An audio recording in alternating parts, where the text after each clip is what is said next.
Maintenant, on va parler d'un autre groupe qui a dévié dans la compréhension de la ilaha illallah, qui a voulu le renfermer et le limiter à une partie de cette compréhension qui n'est pas une base à elle seule. C'est quoi? C'est Tawhid al-Hakimiyya. La Hakima illallah. Ça fait partie de la ilaha illallah de croire en ça. Mais ce n'est pas une partie du Tawhid à lui tout seul.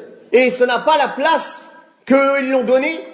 Et cela n'a pas la compréhension qu'ils lui ont donnée. Qui sont ceux-là? Sayyid Qutb, Al-Mawdoudi, Al-Ikhwan al-Muslimoun, Al-Takfiriyoun et les Khawarij. Tout cela, c'est une même bande. Même s'ils sont différents en apparence sur certaines choses, ils ont un principe de base commun. C'est pour ça que Jama'atul Ikhwan, il appelle Jama'atul C'est la groupe mère des déviances.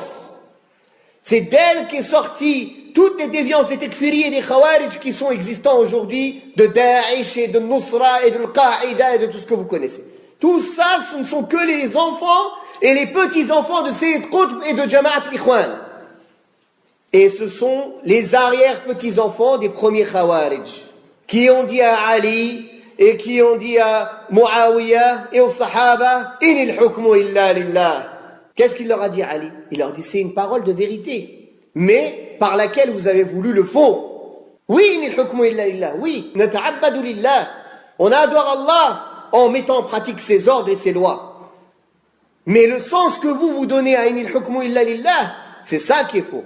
Comme ils font aujourd'hui, les takfiriyoun. Donc vous voyez comment sur une base de la ilaha illallah, qui est la chose que tout musulman dit, comment les déviances elles sont venues, et comment les sectes elles se sont créées, et comment les groupes ils se sont dispersés, comme le prophète sallallahu alayhi wa sallam l'avait annoncé.